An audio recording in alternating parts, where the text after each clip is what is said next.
지금 전세로 살고 계신가요? 그렇다면 매달 조용히 가난해지고 있는 겁니다. 전세 살면 살수록 가난해지고 있는 것입니다. 오늘은 우리가 당연하게 생각하는 전세에 대한 불편한 진실을 이야기해 보려고 합니다. 전세금 어차피 돌려받을 돈이니까 손해가 아니다. 월세는 매달 나가는 돈이지만 전세는 돈이 나가지 않는다. 이런 생각 한 번쯤 해보셨을 겁니다. 하지만 과연 그럴까요? 오늘은 전세에 숨겨진 위험성과 왜 전세가 자산 형성의 장애물이 될 수 있는지 함께 알아보겠습니다. 우리 부모님 세대는 대부분 단칸방에 월세로 시작했습니다. 그것이 당연하다고 생각했습니다. 하지만 지금은 어떤가요? 요즘 신혼부부는 대부분 아파트에서 시작합니다. 결혼 전에는 원룸에서 자취를 하다가도 결혼을 하게 되면 반드시 신축 아파트에서 살아야 한다고 생각합니다. 최신형 냉장고와 세탁기, 스타일러, 큰 TV, 명품 가구까지 요즘 결혼할 때 다들 이 정도는 한다라는 생각으로 돈을 씁니다. 하지만 이상하지 않나요? 결혼 전과 결혼 후 여러분의 자산과 수입이 갑자기 달라지지는 않았을 텐데 말이죠. 인스타를 보면 친구들이 신축 아파트에 좋은 인테리어를 한 집에서 신혼을 시작하는 사진이 많이 올라옵니다. 강아지와 함께 조경이 잘 된 아파트 단지에서 산책하는 모습을 보면 나도 저런 곳에서 살고 싶다라는 생각이 저절로 듭니다. 하지만 이런 선택이 결국 가난으로 향하는 길일 수 있습니다. 신축 아파트에 살다 보면 눈높이가 높아집니다. 자산 소득은 그대로인데 소비 항목만 인스타 기준으로 확 높아집니다. 하지만 한번 높아진 눈높이는 낮아지기가 무척 힘듭니다. 더 넓은 평수로는 갈 수 있어도 더 작은 평수로 이사가는 것은 쉽지 않습니다. 지금 34평에 살고 있다면 24평으로 이사가는 것이 심리적으로 어렵습니다. 이미 눈높이가 높아졌기 때문입니다. 그래서 신혼집 첫 집 선택이 중요합니다. 보통 신혼을 신축 아파트 전세로 시작합니다. 2년 지난 후 전세금이 오릅니다.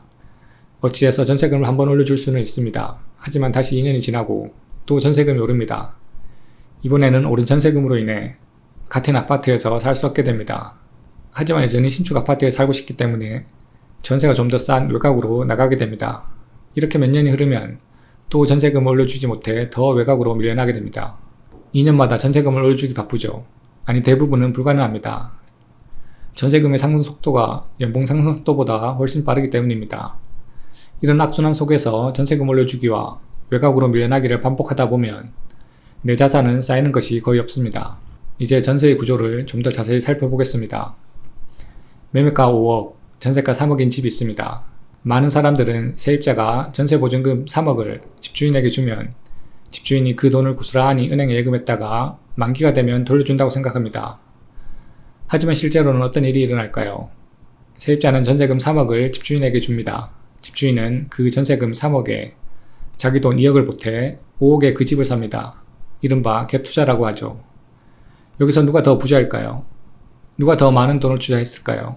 5억짜리 집에서 세입자의 지분은 3억, 집주인의 지분은 2억입니다. 집주인이 돈을 더 적게 내고도 집주인 행사를 합니다.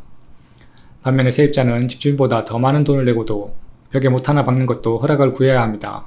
그 집에 대한 지분이 내가 더 많다고 볼 수도 있는데 나는 세입자이고 돈을 더 적게 낸 사람이 집의 소유주가 되는 아이러니한 상황입니다. 이런 구조에서 집값이 오르면 어떻게 될까요?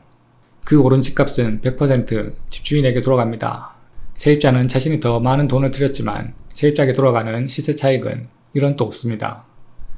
실제 사례를 살펴보겠습니다. 서울시 성북구의 기름 레미안 6단지입니다. 10년 전 전세가는 3억 2천, 매매가는 4억 8백이었습니다. 집주인은 세입자에게 받은 전세보증금 3억 2천에 자기 돈 8,800만원만 보태서 그 집을 매수했습니다. 이 집을 사는데 세입자의 돈 3억 2천과 집주인의 돈 8,800이 들어갔습니다. 전세입자의 돈이 집주인보다 3배 이상 더 많이 들어갔습니다. 10년이 지난 지금은 어떻게 되었을까요? 매매가는 10억, 전세가는 4억 5천이 되었습니다. 시세 차익이 5억 9,200만원이 생겼습니다. 이 시세 차익은 모두 집주인 몫입니다. 세입자에게 돌아가는 시세 차익은 1원도 없습니다. 오히려 그 사이 전세금을 1억 3천 더 올려줘야 했습니다. 집주인은 가만히 있으면서 5억 9,200만원의 수익을 보았고 세입자는 그동안 아껴서 모은 돈 1억 3천만원을 전세금을 올려주는 데 써야 했습니다. 재주는 곰이 부리고 돈은 주인이 가져가는 형국입니다. 전세에는 또 다른 숨겨진 비용이 있습니다. 바로 기회비용입니다.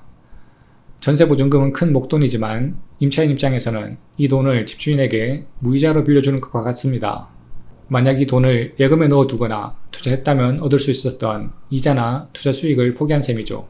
요즘 은행 예금 3%만 적용해도 전세금 3억이면 1년에 이자 900만원, 10년이면 9천만원입니다. 더욱이 자본주의 시장에서 인플레이션은 지속적으로 발생하지만 임차인의 월급 인상률은 집값 상승률이나 물가 상승률을 따라가지 못하는 경우가 많습니다. 시간이 지날수록 내 집 마련이 점점 더 어려워지는 구조입니다. 전세의 함정에서 벗어나려면 어떻게 해야 할까요? 첫째, 자금이 된다면 최대한 빨리 유주택자가 되는 것이 좋습니다.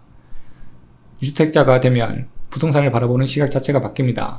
집이 자산이라는 생각을 하게 되고 자산을 어떻게 불릴지 관심을 가지게 됩니다. 둘째, 신혼집은 눈높이를 낮추는 것이 핵심입니다. 신혼은 저렴한 집에서 월세로 살면서 자산을 모아가는 것이 장기적으로 훨씬 유리할 수 있습니다. 물론 내 신혼생활을 비료한 곳에서 해야 한다고 생각하면 우울해질 수 있습니다.